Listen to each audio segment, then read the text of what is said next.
T Wooden Railway Adventures.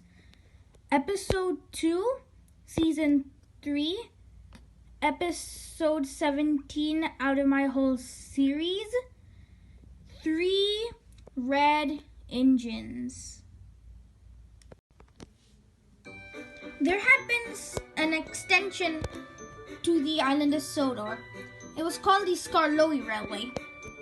It had a fleet of 4 narrow gauge engines: Skarloey, Rheneas, and Duncan. There were some other narrow gauge engines like Luke and Lady, who worked at the quarry, Mark V, who inspected the railway, and Victor, who worked and helped engines at the steamworks. This addition was here so they could help with the passengers and visitors. One day, Gordon met Rheneas. "Oh, what are you? A toy train left by a kid on some tracks?" teased Gordon. "Of course not," said Rheneas angrily. "I'm here to work." "Work or play?" Gordon asked. Rheneas started to move angrily. "You waddle just like Duck, or should I say Monty." "Stop," said Rheneas. "So what's your job on this railway?" "My job is to help you with the express."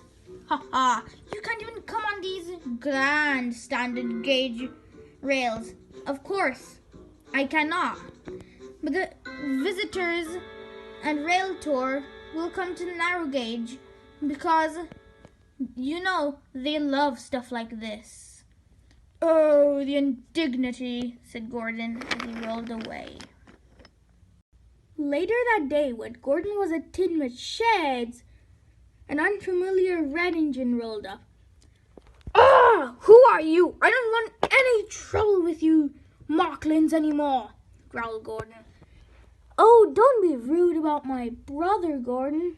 "Rosie, why are you red?" "I thought James was red. And Rosie? Well, Rosie's a red, but you are lavender." "Yeah, Victor gave me an idea once I was fixed from the crash. He said, maybe why not try a new color?" "Well, you've tried something new and it looks horrible." "Yeah, well, thanks for the opinion that I didn't ask. I'll just ask Rheneas instead," said Rosie as she puffed away. Soon Rosie went over to Rheneas. "Well, I think it looks wonderful on you, but lavender, just like Gordon said, looks much better on you."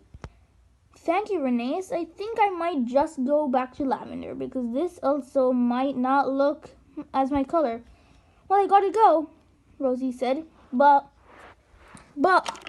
Harvey was working at the docks, and Rosie saw his crane.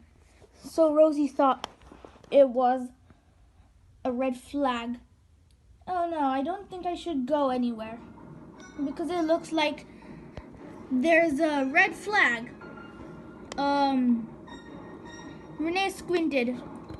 "Yeah, I think so," said Rheneas. "Well, I gotta go and do my work on the narrow gauge railway."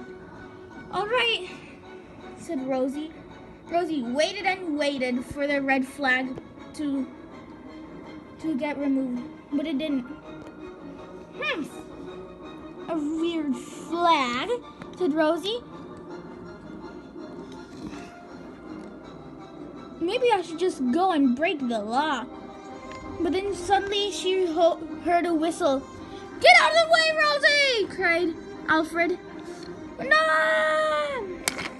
Alfred bumped into Rosie, causing her to topple over on her side. Soon after her little crash, she was soon repainted back into her lavender livery, and boy, she was happy about that. She would now roam around the island, boasting to cranes like Harvey and Frankie and Big Mickey. Also, Harvey would also apologize to Rosie. Rosie kept on saying this was unnecessary, but Harvey said he had to. And Rosie was pleased by that.